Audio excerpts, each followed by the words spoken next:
মাহফুজ আলম ছাত্র উপদেষ্টা তিনি যখন এরকম একটা ঘটনার মধ্য দিয়ে যান, পরবর্তীতে আপনি যখন আবার ছাত্রদের যে অভ্যুত্থানে যারা নেতৃত্ব দিয়েছে তাদেরকে নিয়ে আপনি একটি সফরে যাবেন, আপনার ওই প্রতিরোধমূলক ব্যবস্থাগুলো নিয়ে যাওয়া দরকার ছিল।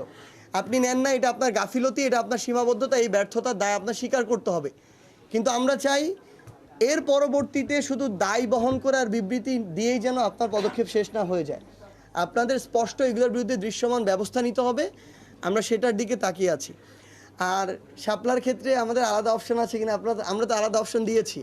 আমরা সাদা শাপলা দিয়েছি, লাল শাপলা দিয়েছি, যদি একান্তই তাদের অনেক বেশি কষ্ট হয়ে যায়। কিন্তু এটা সবচেয়ে দুঃখের কথা, অভ্যুত্থান পরবর্তী বাংলাদেশে একটা স্বাধীন প্রতিষ্ঠান, কোনো আইনগত বাধা না থাকার পরও আমরা মনে করি অন্য কোনো চাপের কারণে তারা এটা দেওয়ার মতো সাহস করতে পারছে না।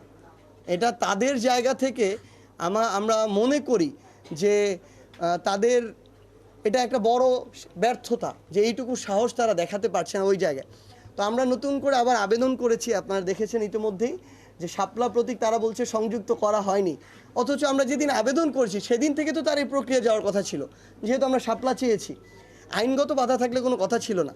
তো আমরা নতুন করে সংযুক্ত করার আবেদন করেছি আমাদের জায়গা থেকে, যেহেতু আরও আমরা মনে করি নির্বাচনের একটা বড় সময় আছে, এত সময়ের কোনো প্রয়োজন নেই এটা সংযুক্ত করতে।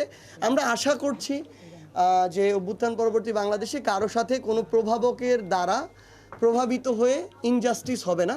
আমরা আশা করছি শাপলা প্রতীক সংযুক্ত করা হবে এবং আমরা সেটা মার্কা হিসেবে পাবো। কাঁঠাল তো জাতীয় ফল, এটা তো একটা দলের মার্কা, তো জাতীয় ফল হতে পারলে ফুল হতে পারবে না কেন? এরকম তাদের বিধিনিষেধ, আইনে কোনো বাধা নেই।